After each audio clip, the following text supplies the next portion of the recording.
Hey y'all, and welcome to The Cutest Little Thing. My name is Andrea, and I'm so glad you are here today.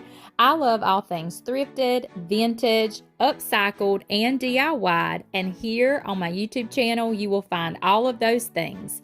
I'm from southeastern North Carolina, and I have 2 vendor booths in my local small town where I sell my crafts and DIY home decor. And here I will share all of the video tutorials of those pieces. I'm super excited for today's project, so let's get started.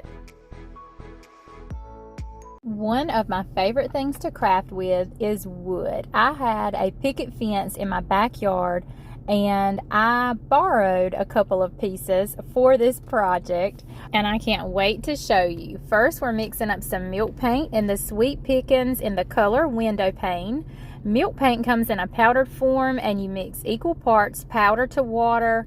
Give that a good stir. You can let it sit for just a few seconds to thicken up, and you're ready to brush on. And I'm doing a dry brushing technique. Just a little bit on my paintbrush will do, and a light hand. I got the front, the sides, and I even went ahead and did the back.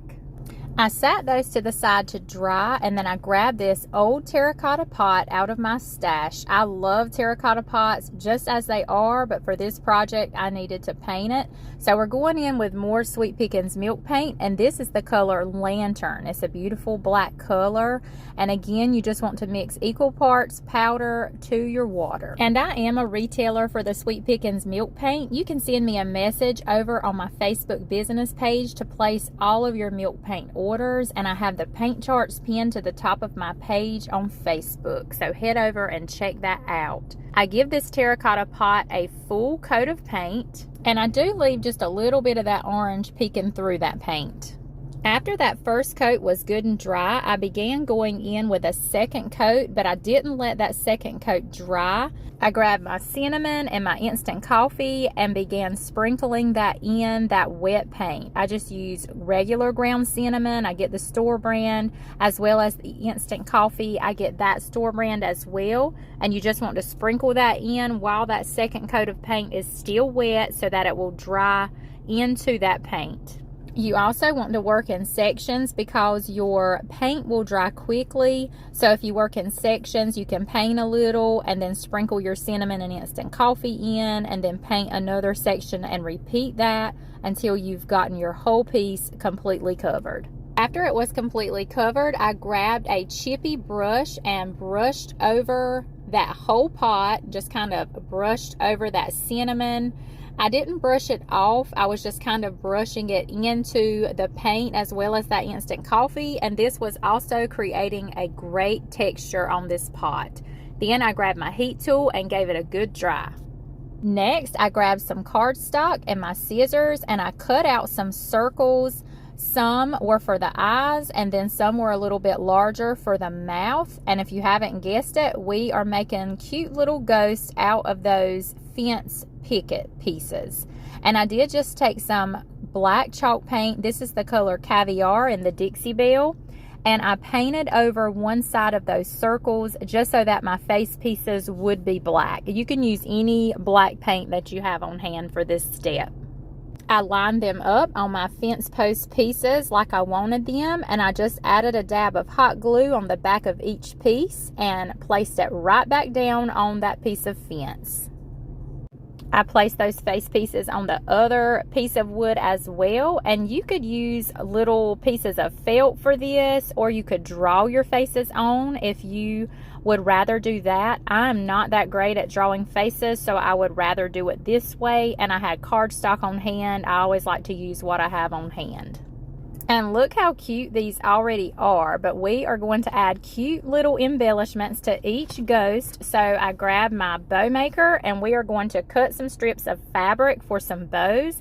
I'm using Jubilee homespun fabric. You can order directly from their website, jubileefabric.com. You can also find their products on Amazon and Walmart. And I just began crisscrossing those strips of fabric into my bow maker, and this bow maker came from homesteadcrafterdiy.com. And you just fill that with your fabric strips until you are happy with the thickness of your bow. Then simply pull up on those jute strings and give it a good double knot tie. Give it a fluff for adjusting, and you can also trim your bow down if you need to. And for our boy ghost, I was going to put it right at the neck like he had a little bow tie. And I embellished that bow with a cute button and a tag. I took that brown cardboard paper tag. You can get those from Amazon. And I have my letter stamps here that I got from Hobby Lobby. And I stamped the word boo on that tag. And I went around it with that ink pad, just lining the edge of that tag with that black ink. And put a dab of hot glue on the back and just nestled that right in that bow at the base of that button. And for the girl ghost, I took that little messy bow that we made and put it at the top for her, a cute little hair bow. I embellished that one with a button as well. And then I took a small piece of muslin fabric and I ripped it into a rectangular square. I was making a patch to put on this ghost, and I hot glued the back and placed it right down on the edge. And instead of adding the cardboard tag on this one, I just took those same letter stamps and stamped boo on the little patch. And look how cute the set of these are. Now, going back to our terracotta pot, if y'all are wondering what in the world we need this pot for, I placed some brown craft paper in the bottom just to fill some space and to also help these kind of stand up on their own. I just crumpled it up and it was in the bottom of the pot, as well as went around the two pieces of wood. And then to cover that, I took some burlap. I get my burlap off of Amazon. You can get it in the bundle packs. And I just kind of press that burlap down into that pot, covering that brown craft paper. And I'm adding some greenery. This is some eucalyptus garland greenery that I get off of Amazon as well. You can use it in the garland form that it comes, or you can cut it apart and pick it apart and use it in your crafts. And that completed this project, y'all. Look how cute this turned out. I just love those little ghostesses in that pot with that pop of greenery and that burlap for the texture. I just think these are the cutest little things. Y'all let me know what you think. You could also use scrap wood to make the pumpkins instead of the ghost. Just do your wooden post orange and add those stems and cute embellishments. You could even add faces if you wanted them to be jack-o'-lanterns. The possibilities for these are endless. Y'all let me know what you think. I am so glad you're here today, and I hope you're enjoying today's video. If you are and you haven't already subscribed to my channel, I hope you'll do that before you go. Hit that notification bell, choose all notifications so you don't miss a thing. All right, let's get back to the DIYs. I love making the faux pumpkin bread in the fall, and I cannot wait to show you how. All you need is one of those tin bread loaf pans from the Dollar Tree. Get you a can of the foam insulating spray. Fill your pan, let that dry and cure completely. Then you want to take a piece of sandpaper and rough up that whole surface. You want to remove as much of that shiny coating off of there as you can. You don't have to remove every single bit of it, but just most of it. Now it's time to mix up our paint color for our bread. You want some orange chalk paint. I'm using the color pumpkin and the Waverly. And then you want just a touch of brown. And I'm using the color chestnut in the apple barrel. Give that a good stir. You could even add just a dab of brown paint to this as well to deepen it a little bit more if you would like. After you get your paint good and mixed up, grab your paintbrush and begin dabbing that paint all over your foam in your pan. I like to do a dabbing technique because that just helps the paint go on easier. You can also thin your paint with some water, especially if you're using chalk paint, and just dab, getting it all in those cracks and crevices and the little holes that the foam makes when it cures. I cover my bread loaf completely with that first coat, and while that paint is still wet, I go in with some instant coffee. I grab that instant coffee and just sprinkle it all over. You don't want to go too heavy because your bread will be too dark, but you do want to lightly coat the entire bread. You also want to grab your pumpkin pie spice, since this is pumpkin bread, and sprinkle that into the wet paint as well. And I'm actually using apple pie spice here because I was out of pumpkin pie spice, but you can mix and match your spices however you would like. Then you want to give that a good dry with your heat tool, and those instant coffee grounds will begin melting into your paint and creating a beautiful finish. After your bread is good and dry, you want to grab your coffee podge and dab it all over your bread. All coffee podge is school glue mixed with your coffee grunge recipe. And here is that coffee grunge recipe on the screen. You can screenshot and save to make later. Just mix this with your school glue and you have coffee podge.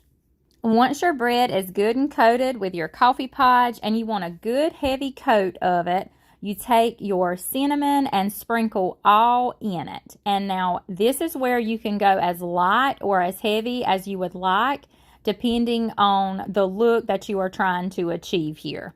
And I also take just a little bit more of those instant coffee grounds and sprinkle in with that cinnamon as well. And again, you don't want too many here because your bread will look burnt.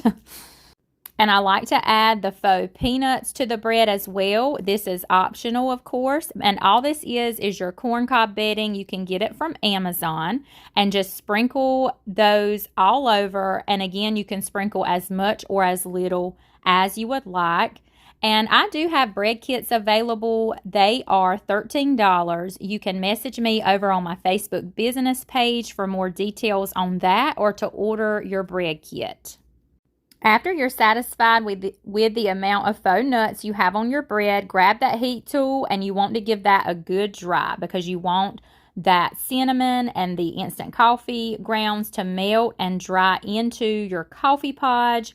And this is also where the magic happens with your coffee podge and your heat. I just love the look that it gives. And here I'm just grubbing up my pan a little bit. I'm taking that coffee podge mixture and brushing it all over my pan. And while that coffee podge is wet, you want to sprinkle in your cinnamon. And again, all depending on the look you're trying to achieve is how much cinnamon you need to add. And just dry that in with your heat tool. And continue that all the way around your pan until the entire thing is coated. And there's the look that you get. I love the grubby look. Now you can leave your pan silver and as is. It is completely up to you. I simply tied a piece of cheesecloth around my bread and added a cute little cinnamon stick for embellishments. And I did decide to add some of that Sweet Annie greenery. I just tucked it in right under that cinnamon stick. And you can glue that down or you can leave it loose. A lot of times I'll glue it down because these go to my booth for sale. And just to hold everything in place, I like to glue it down. But if you're just making these for your own use at home, you could leave it unglued, and that way you could kind of change it out how you would like. I stamped bread on that brown cardboard tag and inked around those edges and placed that right underneath that cinnamon stick. And I love that tag added.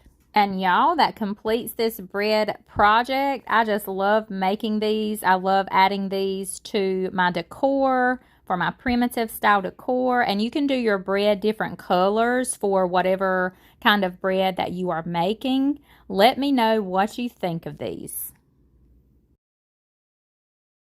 For this fall project, we are using muslin fabric. Y'all know that's one of my favorites. And I have this really neat rotary cutter that I got from Amazon. Y'all, this thing is a time saver.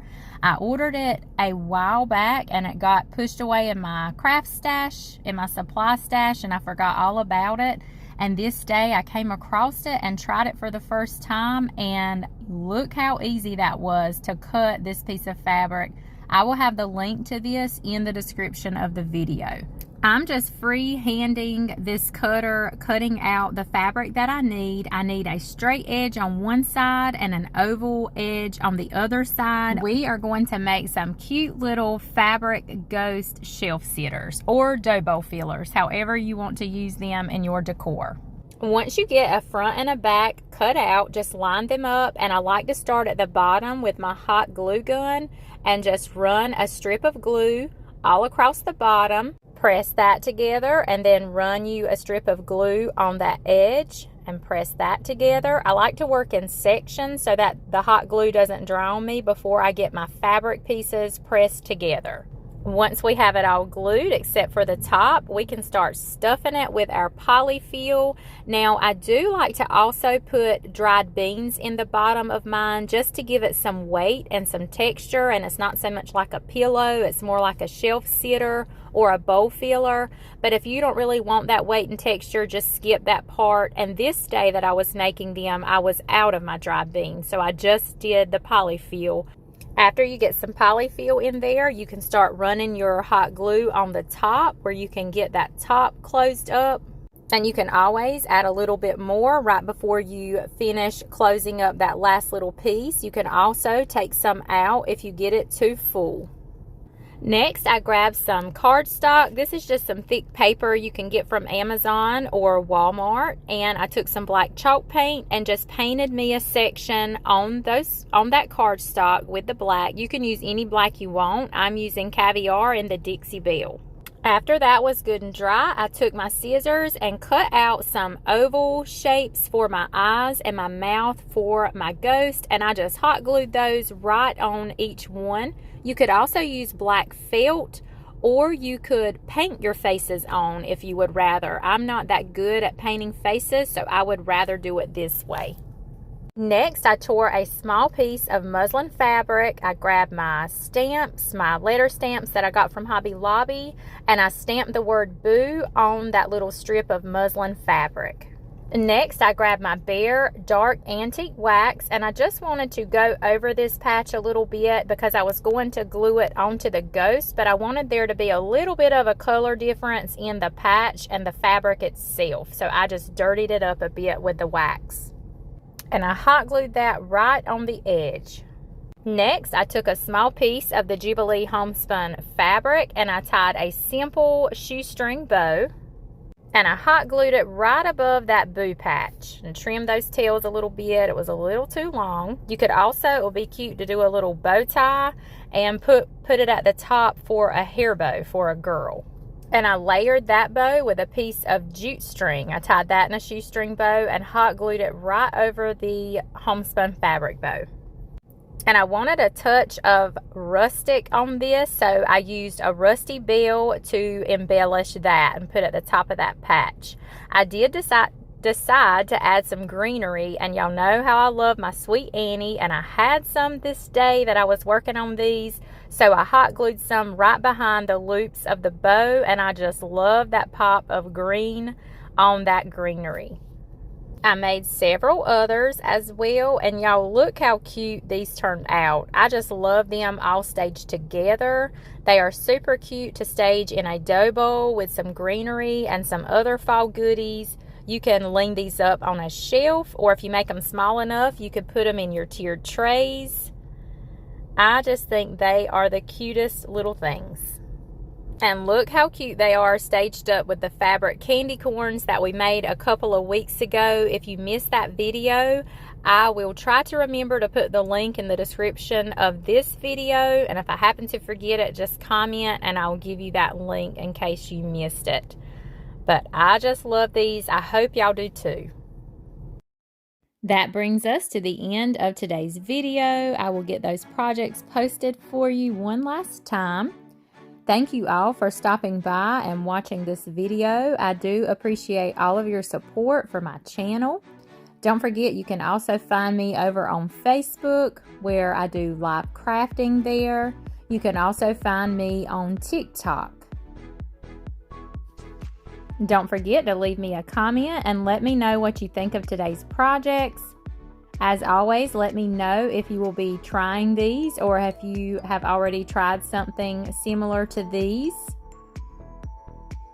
I look forward to chatting with you in the comments. And I hope you all have a blessed week ahead.